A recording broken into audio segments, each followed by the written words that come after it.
righty. To be reading from one of my latest releases, A Bad Day for Sunshine. And this is a contemporary mystery, romantic mystery, maybe. There is such a thing. And I'll be reading right from chapter 1. Welcome to Del Sol, a town full of sunshine, fresh air, and friendly faces, barring 3 or 4 old grouches. Sunshine Vikram pushed down the dread and sticky knot of angst in her chest and wondered, yet again, if she were ready to be sheriff of a town even the locals call the psych ward.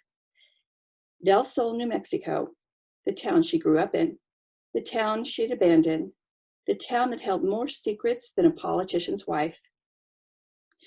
Was she having second thoughts now, after all the hubbub and hoopla of winning an election she hadn't even entered?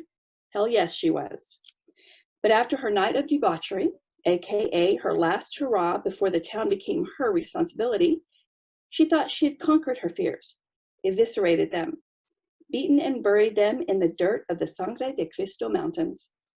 Either Jose Cuervo had lied to her last night and given her a false sense of security, or her morning cup of joe was affecting her more than she thought possible.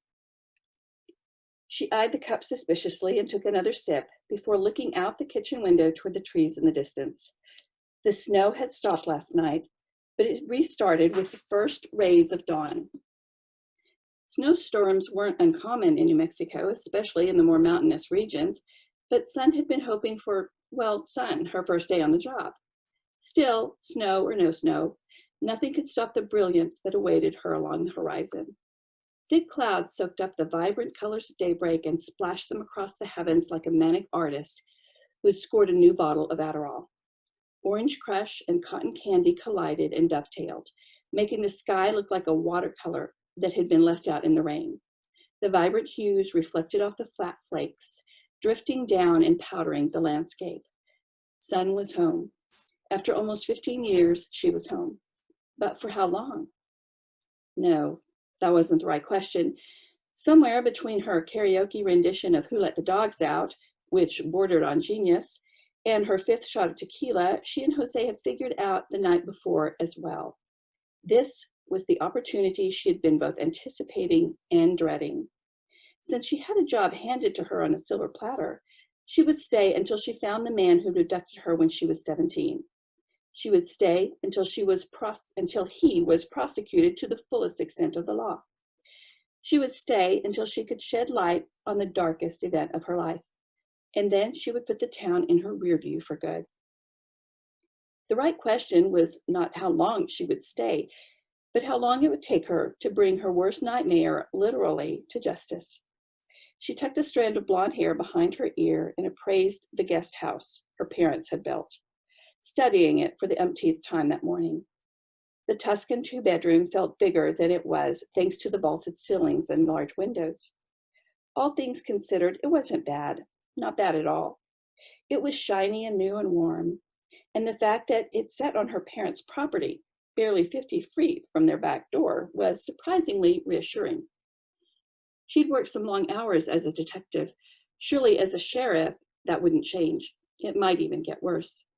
It would be good to know that Ari, her effervescent flute of her loins, would be safe. The kid felt as much at home in the small tourist town as Sun did, having spent every summer in Del Sol with her grandparents since she was 2. The fact that she had twirled through the apartment when they first saw it, like a drunken ballerina, also a strong indicator she would be okay. Ari loved it, just like Cyrus and Elaine Freyer knew she would. Sun's parents were nothing if not determined. And that brought her back to the malfeasance at hand. They were living in an apartment her parents had built. An apartment her parents had built specifically for Sun and Ari, despite their insistence that it was simply a guest house. They didn't have guests, at least not guests that stayed overnight. The apartment was just one more clue they'd been planning this ambush for a very long time. They'd wanted her back in Del Sol. Sun had known that since the day she left with baby in hand and resentment in heart. Not toward her parents. What happened had not been their fault. The resentment that had been eating away at her for years stemmed from a tiff with life in general. Sometimes the hand you're dealt sucks. But if she were honest with herself, and she liked to think she was, the agonizing torment of unrequited love may have played a teensy tiny part. So she ran, much like the adult schoolgirl, though she didn't go far, also much like the adult schoolgirl. She'd originally fled to Albuquerque, only an hour and a half from Del Sol. She'd moved to Santa Fe a few years ago, first as an officer, then as a detective for SFPD. She'd only been 30 minutes from her parents, and she'd hoped the proximity would make her abandonment of all things Del Sol easier on them. It hadn't. And now Son would pay the price for their audacity and desperate attempt to pull her back into the fold, as would Ari. The fact that they didn't take Ari's future into consideration when coming up with their scheme irked, just enough to cause tiny bouts of hyperventilation every time Son thought about it. Ari's voice drifted to her, lyrical and airy like the bubbles in champagne. It looks good on you. Son turned. Her daughter, short and yet somehow taller than she had a right to be at 14, stood in the doorway to her room, tucking a t-shirt into a pair of jeans and gesturing to Son's uniform. Instead of acknowledging the compliment, Son took a moment to admire the girl who'd stolen her heart about 3 seconds after she was born, which happened to be about 2 seconds before Son had declared the newborn the most beautiful thing this world had ever seen. Then again, Sunshine had just given birth to a 6-pound velociraptor.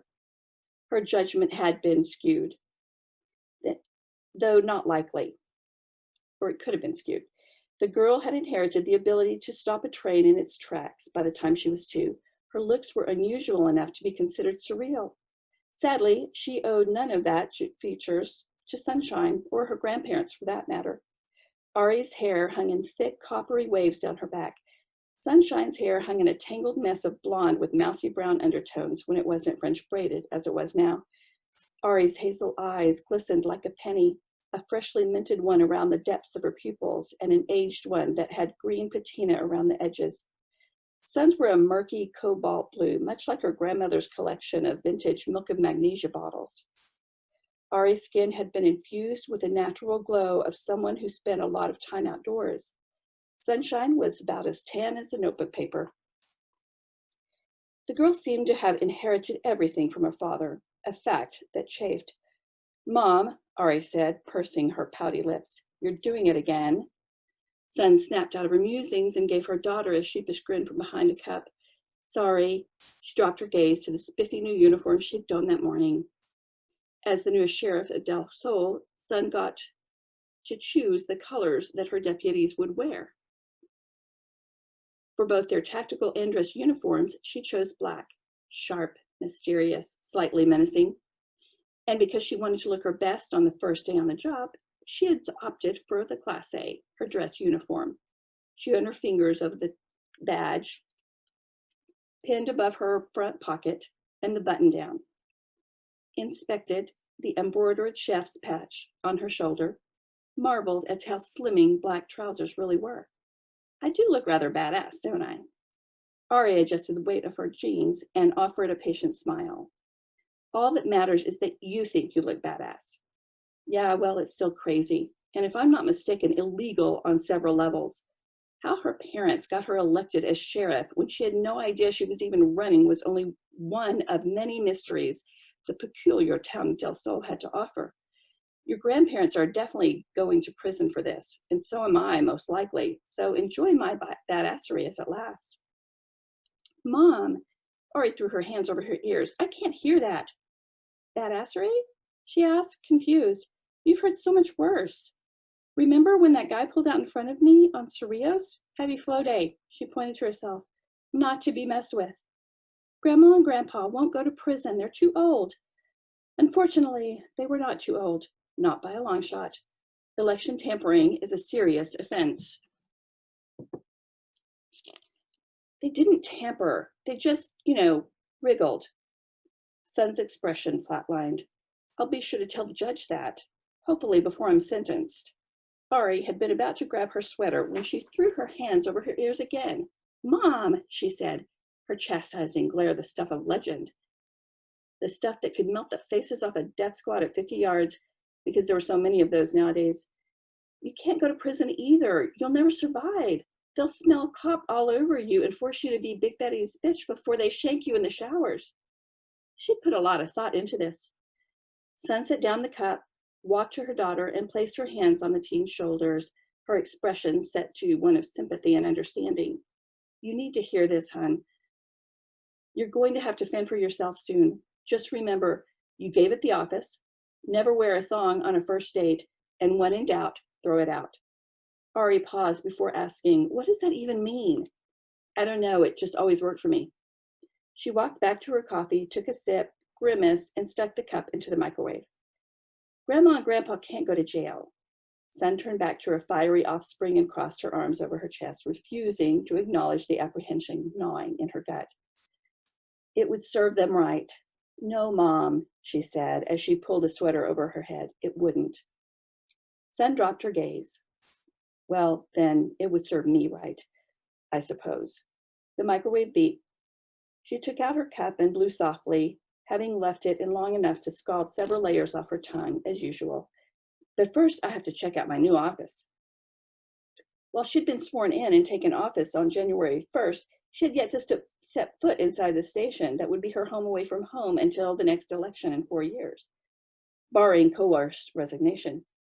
She and Ari had taken an extra week to get moved in after the holidays, to prepare for their new lives, to gird their loins, so to speak. I need to decorate it, she continued, losing herself in thought. You know, make the new digs my own. Do you think I should put up my Hello Kitty clock? Would that send the wrong message? Yes. Well, Ari stood up straight to give her mother an unimpeded view. She wore a rust-colored sweater, stretchy denim jeans, and a pair of brown boots that buckled up the sides. The colors looked stunning against her coppery hair and sun-kissed skin. She did a 360 so Sun could get a better look. Sun lowered her cup. You look amazing. Ari gave her a half-hearted grin, walked to her, and took the coffee out of her mother's hands. That kid drank more coffee than she did. Warning her it would stun her growth had done nothing to assuage the girl's enthusiasm over the years. Sun was so proud. Are you nervous? She asked. Ari lifted a shoulder and down half the cup before answering. No, I don't know, maybe. You're definitely my daughter. Indecisiveness runs in the family. It's weird though, real close. Ari had been in private school her entire life. She loved the academy in Santa Fe, but she'd been excited about the move regardless. At least she had up until a few days ago. Sun had sensed a change, a withdrawal. Ari swore it was all in her mother's protective gray matter. But she knew her daughter too well to dismiss her misgivings. She sensed that same kind of withdrawal when Ari was 7, but she'd ignored her maternal instincts. That decision almost cost Ari her life. She would not make that mistake again. You know, you can still go back to the academy. It's only 30 minutes away, I know. Ari handed back the cup and grabbed her coat, and Sun couldn't help but notice a hint of apprehension in her daughter's demeanor. This will be great. We'll get to see Grandma and Grandpa every day, just as they'd planned. Are you sure? Sun asked, unconvinced. She turned back and gestured to herself. Mom, real close. Okay. I swear I'm never wearing blue sweaters again. Sun laughed softly and shrugged into her own jacket. Or plaid. Plaid? Sun gasped. You love plaid. Correction. After Ari scooped up her backpack, she held up an index finger to iterate her point. I loved plaid. I found it adorable, like squirrels or miniature cupcakes. Oh yeah, those are great. But the minute plaid's forced upon you every day, way less adorable. Gotcha. Okay, Ari said, facing her mother to give her a once-over. Do you have everything? Sun frowned. I think so. Keys? Sun patted her pants pockets. Check. Badge? She tapped her shiny trinket over her heart. Check. Gun? She scraped a palm over her duty weapon. Check. Sanity? Sun's lids rounded. She whirled around, searching for the area for the soundness of mind. She had only the one thread left. She couldn't afford to lose it. Damn, where did I have it last? Did you look under the sofa? Keeping up the game, Sun dropped to her knees and searched underneath the sofa. Ari shook her head, tisking, as she headed for the door. I swear, Mom, you'd lose your head if that nice Dr. Frankenstein hadn't bolted it onto your body. I hope you enjoyed that. This is the first in a trilogy, and the rest will be out soon. Thank you.